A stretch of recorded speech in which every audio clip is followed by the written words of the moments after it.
Anyway, that was my first experience with going to therapy with a therapist, and I decided to look around for someplace else. Okay, so the second time I got a little bit smarter, and after I went to her, I still wanted to go to somebody to talk to.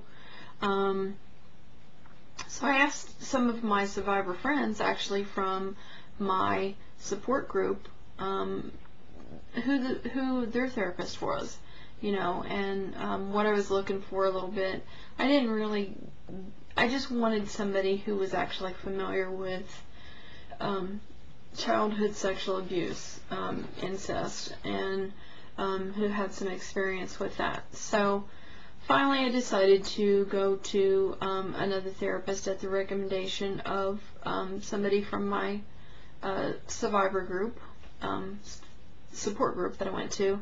And by the way, that is a really good source. If you're looking for a therapist, don't just pick one out of the phone book, just blind or whatever.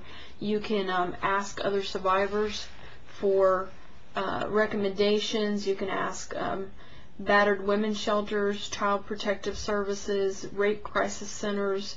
They always have good referrals.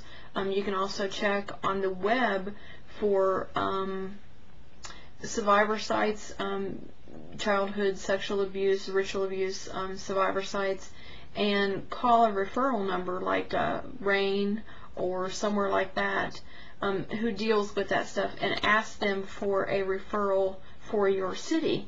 That's also another good choice in looking for a therapist for your area.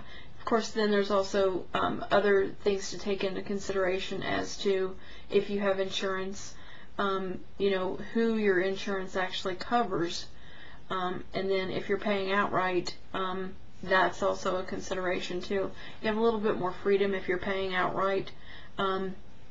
A lot of people, though, don't have the funds to do long-term therapy paying outright because their fees are pretty expensive, and that's another thing that you want to take into consideration as what their fees are, and if there's a sliding scale, if they have adjusted rates for a payment plan. Those are things that you want to take into consideration. So anyway, the second time I went to a therapist, I went ahead and went to somebody, and I actually ended up with her for, I don't know, probably a year to 2 years. I'm thinking it was about 2 years. And she was okay.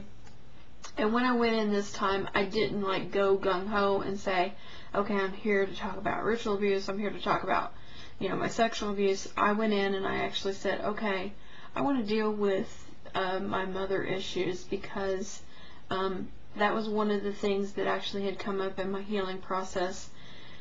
I hadn't really dealt with that a whole lot, so I actually went in and I started with that. That was actually a safe subject to talk about before we got into the more heavy stuff. So went to her. Her therapy approach was different. I would say different. I felt comfortable with her, and that was one of the things that I went to talk to her, and you have to have a comfort level, a connection, some type of a connection or comfort level, a feeling, a gut feeling inside whether this is going to be an okay therapist.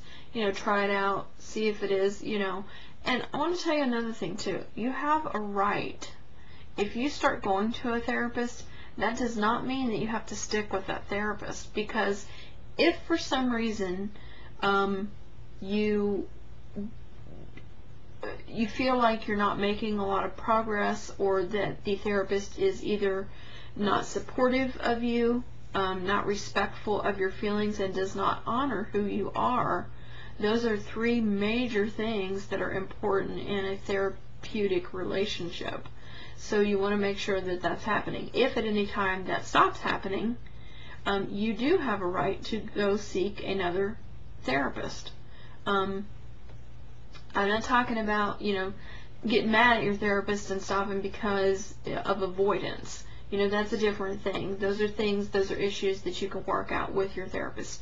If you have built a trust level, and, you know, that's the whole thing, building a trust level with a therapist so that you can feel comfortable talking about the issues. But you also want to make sure that you're not paying for, you know, 5 and 10 years of therapy and not making any progress. So you want to make sure that you're, you know, you are making progress and that you're getting somewhere, and that the therapy is actually helping.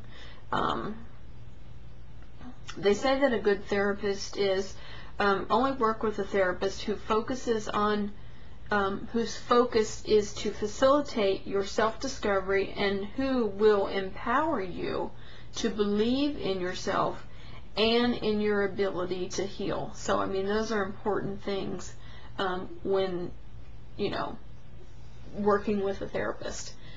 Let's see, what else? Anyway, I went to the second therapist or whatever, and it went along okay for a while, you know.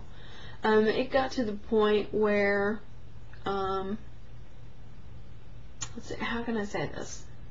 It got to the point where things were happening in therapy that were not being acknowledged, where I didn't feel like my feelings were, I'm not going to say respected. Let's just say the focus of the therapy shifted from what I needed to do and what I wanted to work on to what she wanted me to work on, and the whole focus was her direction, not my direction. It's okay if a therapist like guides you on, you know, to work on certain things, you know, to take one step at a time and that. However, she shifted the whole focus of our therapy to what she wanted to deal with and what she would deal with, not what I needed to work on. So I actually ended up not going to her anymore. I stopped therapy. And so that was okay. And I felt okay about that. You know, I felt like I had the right to honor myself where I was, and that if the therapy was not working anymore, that I had the right to stop it and seek another therapist. Of course, I didn't seek another therapist right away, because after I had been going, you know, sometimes twice a week to once a week, it felt really good to take a long break. The long break actually ended up being several years. And I went back to working on things myself for a while, and that was okay. That worked for me. I decided to go back again to therapy in the last 3 years. I think it's been, I don't currently go to therapy right now because I've quit.